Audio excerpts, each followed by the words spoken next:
Hello friends, good evening. এখন কটা বাজে জানো? এখন 8টা 10 বাজে। হ্যাঁ, তো অনেকক্ষণ ধরেই ছেলেকে পড়াচ্ছি, তার জন্য অন্যান্য কাজগুলো ফেলে রেখেই পড়াতে হয়, না হলে তো হবে না। এই হনুমান একা একা পড়তে পারছিলাম, তাই জন্য ওকে পড়িয়ে টড়িয়ে নিয়ে একটু রান্নাঘরে ঢুকবো। তো রান্নাঘরে যেয়ে তোমাদের কি রান্না বান্না করছি তোমাদেরকে দেখাবো। ঠিক আছে, ওকে একটু পড়িয়ে নিই, নাহলে পড়বে না।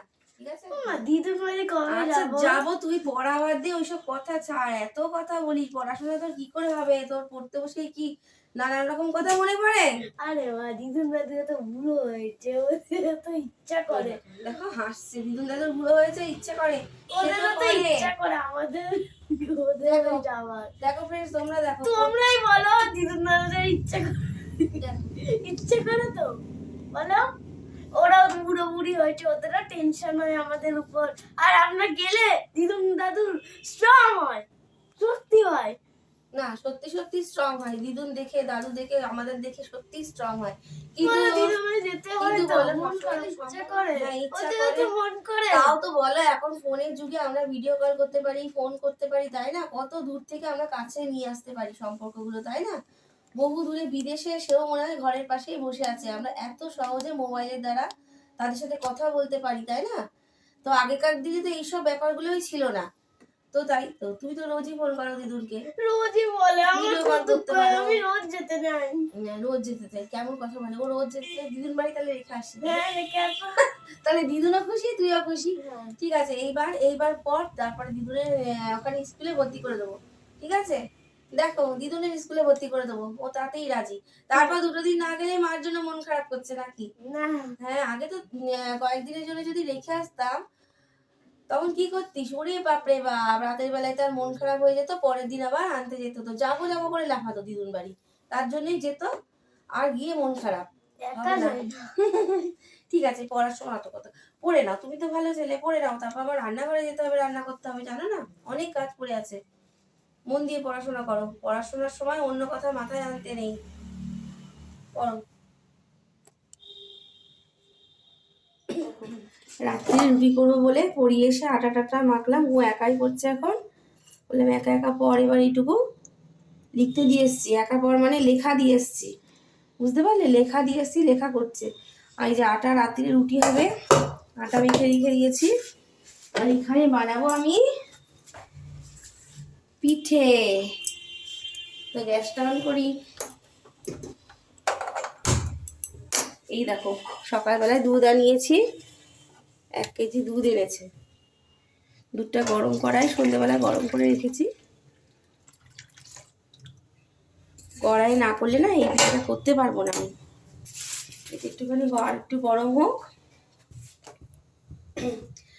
আর এখানে নারকোল মিক্সিতে কুড়ে আবার মিক্সিতে একটু বেটে রেখেছি। নারকোলটা না আমাদের বাড়ির নারকোল। নারকোলটা আমি সকালবেলায় ঝুড়েছি। নারকোলটা সকালবেলায় দা দিয়ে ঝুড়ে রেখে এই সন্ধ্যেবেলা কুড়ে টুড়ে রাখলাম রেডি করে, দিয়ে তারপর মিক্সিতে বেটে রাখলাম। একটু বেটে না রাখলে না মিহি হয় না, নারকোলটা মিহি হয় না, এই জন্য আমি মিক্সিতে ভালো করে বেটে রেখেছি। তো দুধটা আগে গরম হোক, তারপরে এগুলো সব দেবো। আর এখানে কাজু কিশমিশ আছে, এই পিঠে করার জন্য লাগবে কাজু কিশমিশ। এখানে গোবিন্দভোগ চাল ছিল, সেটা আমি গুঁড়ো করে রেখেছি সকালবেলা, কারণ মিক্সি ভিজে গেলে না তো গুঁড়ো করা যাবে না, শুকনো মিক্সি থাকবে তখন গুঁড়ো করা যাবে। আর এখানে গুড় আছে, এটাতেও গুড় আছে, এটাতেও গুড় আছে। দেখি কতটা কি লাগে, তারপরে তোমাদের বলবো এই পিঠেটার নাম কি করতে করতে। হ্যাঁ, দেখতে থাকো তোমরা। আর এই দেখো দুধটা প্রায় ফুটে উঠেছে। আমি নারকেল কোড়াটা আগে দিয়ে দিলাম, নারকেল কোড়াগুলো দিয়ে দিলাম।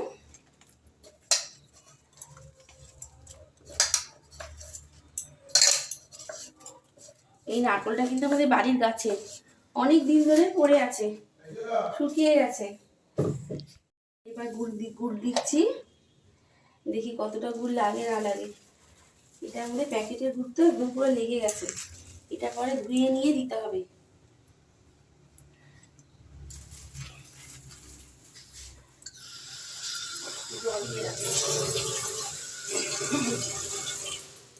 এইবারই হচ্ছে আসল ব্যাপার, এই চালটা দিতে থাকবো আর আস্তে আস্তে নাড়তে থাকবো, তাহলে না একদম দলা পাকিয়ে যাবে, জানো তো? এই চালটা যখনই দেবো আস্তে আস্তে আর আস্তে আস্তে নাড়তে হবে, তা নাহলে আবার দলা টলা পাকিয়ে যাবে। এই জায়গাটা একটু খেয়াল রাখতে হবে। এরকম আস্তে আস্তে দেবো আর এরকম নাড়বো।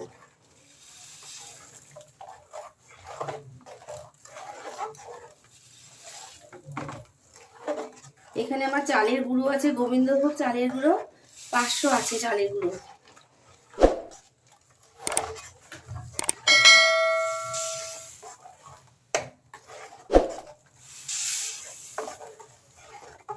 এইটা একেবারে টেনে মাখো মাখো হয়ে যাবে, একদম টেনে যাবে, তখন এই পিঠেটা হয়ে আসবে। আর লাস্টে নামাবার আগে আমি কাজু কিশমিশটা দিয়ে নামিয়ে ফেলবো।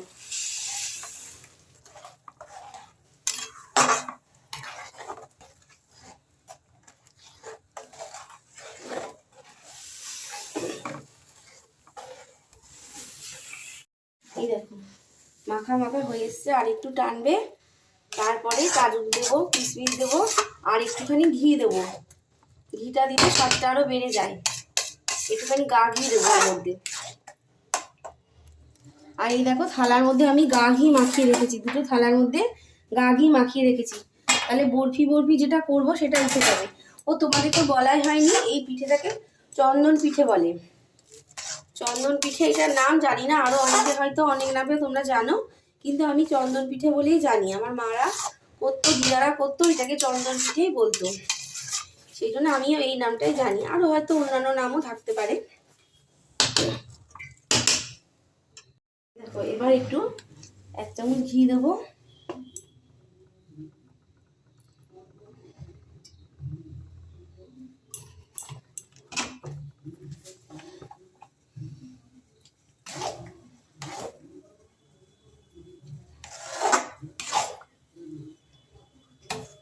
আর কাজু কিশমিশগুলো দিয়ে দেবো এবার।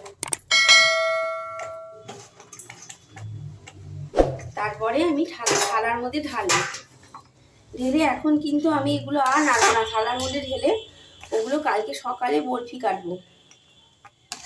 বরফি যেমন সন্দেশ কাটে ওরকম বরফি কাটবো, কারণ রাতের মধ্যে এটা একদম জমে যাবে, বুঝতে পেরেছো? রাতের মধ্যে এটা জমে যাবে।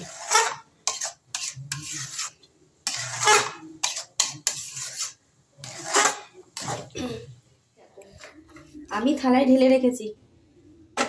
আমি একটু মোটা মোটাই বানিয়েছি, ইচ্ছা করলে এটা পাতলাও বানানো যায়, কিন্তু আমি একটু মোটা মোটাই করেছি। এই দেখো 3টে থালায়, এটা পুরো সারা রাত ধরে একদম জমে যাবে। তারপরে বরফি কেটে সন্দেশের মতো পিস পিস করে ওঠাবো। এখন আর এতে হাতই দেবো না, শুধু রিজু টেস্ট করলো, বললো মা মিষ্টি টিষ্টি ঠিক আছে, ওকে দিয়ে টেস্ট করালাম। হ্যাঁ ঠিক আছে। ওকে না, আমি একটু টেস্ট করে দেখেছি, না মিষ্টি পারফেক্ট, বেশি মিষ্টিও না আবার কমও না, মোটামুটি ঠিকঠাকই আছে। তো আমার এই পিঠে কমপ্লিট হয়ে গেল, চন্দন পিঠে। আর এবারে আমি রুটি করব। আর করা আছে কি, মাংস করা আছে, বাঁধাকপি তরকারি আছে, ওই দিয়ে রুটি খাওয়া হয়ে যাবে। পিঠেটা কিন্তু আজকে খাওয়া হবে না। আর পিঠে সাধারণত কী হয় বলো তো, বাসি খেতেই ভালো লাগে, তাই না? পিঠে পায়েস বাসিটাই ভালো লাগে, এই জন্য এটা তো আজকে হাতই দেওয়া যাবে না, কালকে। তো চলো রুটি স্টার্ট করি। এবার রাত হয়ে যাচ্ছে জানো তো, প্রায় 15টা বাজতে যাই। এই দেখো রাতের খাবার সব বাড়া হয়ে গেল। এবার রিজুকে খেতে দেবো। রিজু দাদাকে খেতে দিয়ে এসছি, দাদাও খাচ্ছে একা একা। চলো টেবিলে বসো বাবু, খেয়ে নাও।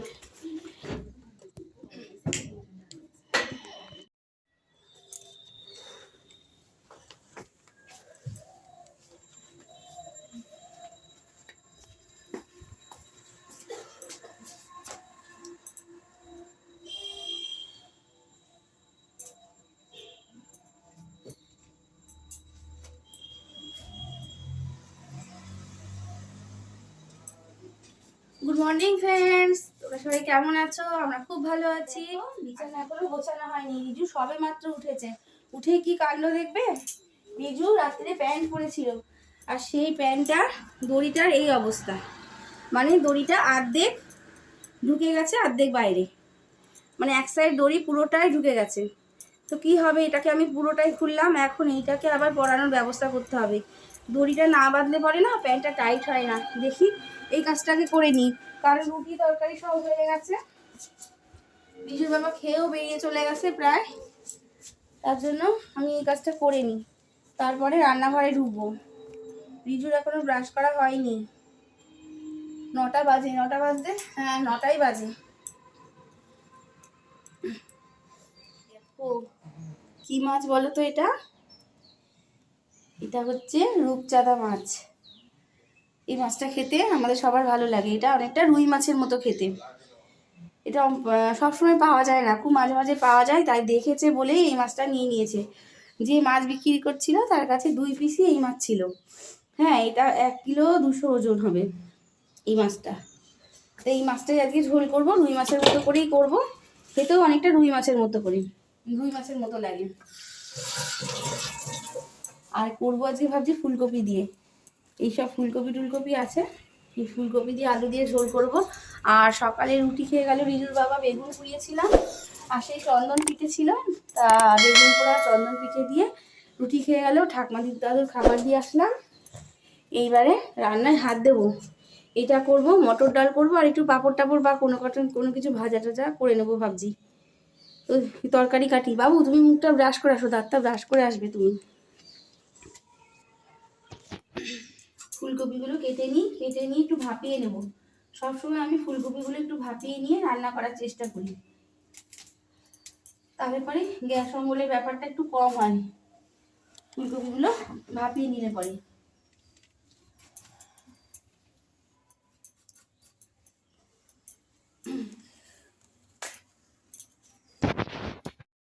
কত বড় ফুলকপি, মনে হচ্ছে এখনো একটা গোটা ফুলকপি, এর থেকে আমি অর্ধেকটা দিয়েছি, আর ওই যে যেটুকু ছিল সেইটুকু, আর এর অর্ধেকটা, তাহলে বুঝতে পারছো কত বড় ফুলকপি। বাপরে বাপ, এখন এইটুকু থাকবে, আর একদিন হয়ে যাবে আমার। মশলাগুলো কেটে নেব,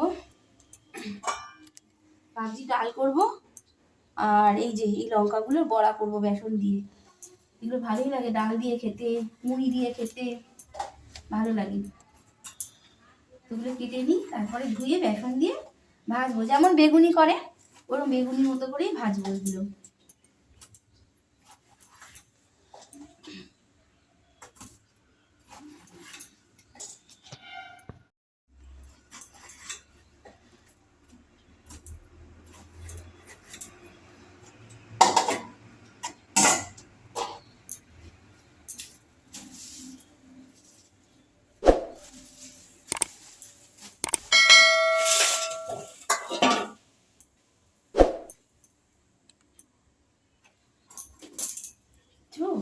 ভারী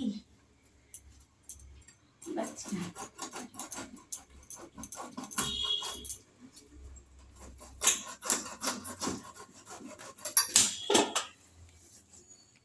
উঠেছি, উঠে বাবা, এই চটিতে এই হোঁচট খেয়ে খেয়ে আমি পড়ি, বাপরে বাপ। চটি মুটি ঘরে রেখে দিস, যেখানে ঘরের মাঝখানে বল, একটু বাইরে বার করে রাখতে হয় না চটি?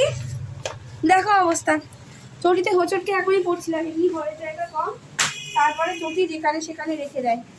কত বলি যে জায়গাটা জায়গায় গুছিয়ে রাখবি, রূপু আমি তো এখনই পড়ে যাচ্ছিলাম বাবা, এই চটি হোঁচটকে। ছেলেরা কথা শোনে না, যেখানে সেখানে চটি রেখে রাখবে। তারপরে কি বলতো, ভিজে তোয়ালে সে আবার বিছানার উপর ডাইনিং টেবিলের উপর রাখবে, খুঁজে পাবো না, দলা মুসানি করে রেখে দেবে, বুঝতে পারলে? এমন অবস্থা, আমার মনে হয় সব ঘরের বাচ্চা কাচ্চা এরকম করে, আর মাদের বকতে বকতে চিল্লাতে চিল্লাতে জীবন শেষ হয়ে যায়। জায়গাটাই জায়গায় রাখতে হয়, তাই না?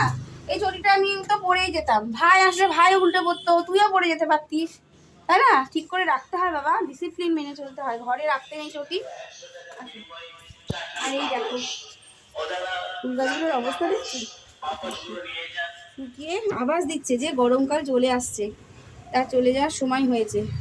তা রিজুর বাবা বললো যে এই ফুলগুলো এখানে রেখেছো কেন, এই গাছগুলো যখন শুকিয়ে গেছে এগুলোকে বাইরে রেখে আসো। আমি বলছি ও এখন প্রয়োজন ফুরিয়ে গেছে, এখন বাইরে বার করে দিতে বলছো, এদের আর প্রয়োজন নেই, বুঝতে পারলে? দেখো এদের আর প্রয়োজন নেই, এতে তো ফুলই নেই, এতে তো শুকনো শুকনো, আর এতে যাওয়া এই দুটো টাটকা একটু আছে কোনো রকম। বলছি এগুলো আর রেখো না, বাংকে অনেক ফুল গাছ হয়ে গেছে, তো এইগুলো একটু বাইরে বার করে ছাদে দিয়ে আসো। তার মানে বুঝতে পারছো এর আর প্রয়োজন নেই, এবার বাইরে বার করে দিয়ে আসো। এ কথা বলে চলে গেল। আমি বললাম তাহলে তুমি দাও, বলছে আমি পারছি না, আমার সময় নেই, তুমি এই কাজগুলো পরে করো, ধীরে সুস্থে এই কাজগুলো করো, সারাদিন বাড়িতে থাকবে, এই কাজগুলো তুমিই করো। তার কি করা যাবে, দায়িত্ব দিয়ে গেছে, এই কাজগুলো আমাকেই করতে হবে, এগুলো বাইরে রাখতে হবে। এই গাছগুলো যেগুলো একদম শুকিয়ে গেছে সেগুলো তুলেই ফেলে দেবো, দিয়ে টবটা ফাঁকা করে রেখে দেবো। আর দেখি যা দুটো ভালো আছে সেই দুটো রেখে দেবো। চলো রান্নাঘরে ভাত বসিয়েছে, কপিটা ভাপাচ্ছি, ওটা দেখে আসি একদম। আর এই দেখো কড়াই তেল দিয়ে দিয়েছি, আর এই যে মাছ কেটে ধুয়ে নুন হলুদ মাখিয়ে রেখেছি, এবার এগুলো ভেজে নেবো। ঠিক আছে, অনেকগুলো মাছ আছে, 35 হয়েছে, 18 পিস হয়েছে, 18 না 16 পিস হয়েছে, 16 পিসই হয়েছে। আমাদের তো লাগবে না, আমাদের 12 পিসে হয়ে যাবে, বাকিটা থাকবে, দেখি কালকে করি না কবে করি, দেখা যাক।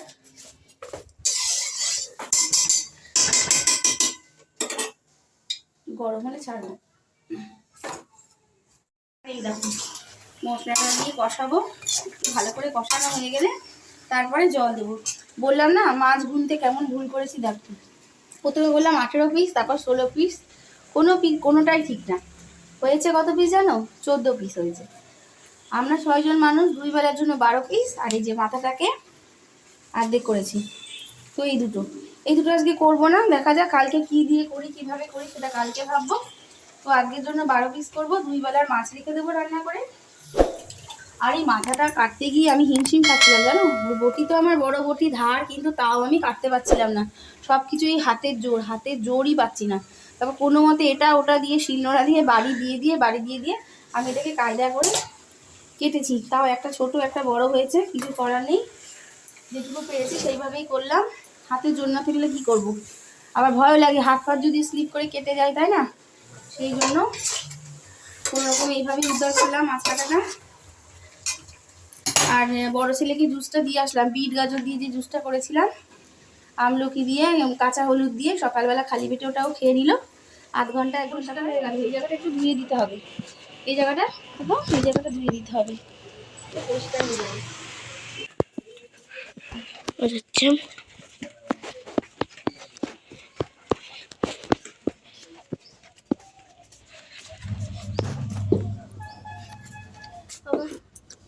হাঁপিয়ে গেছি গো। তো আজকের ভিডিওটা আর বড় করছি না, টাটা বাই বাই। তোমরা সবাই ভালো থেকো, সুস্থ থেকো, আর লাইক সাবস্ক্রাইব সব কিছু করবে, কমেন্টে লিখবে কেমন লাগছে আমাদের ভিডিওটা, ঠিক আছে? আমাদের পাশে থাকবে এইভাবে। টাটা বাই বাই, শরীরের যত্ন নেবে অবশ্যই, আবার অন্য ভিডিও দেখাবে তোমাদের সাথে।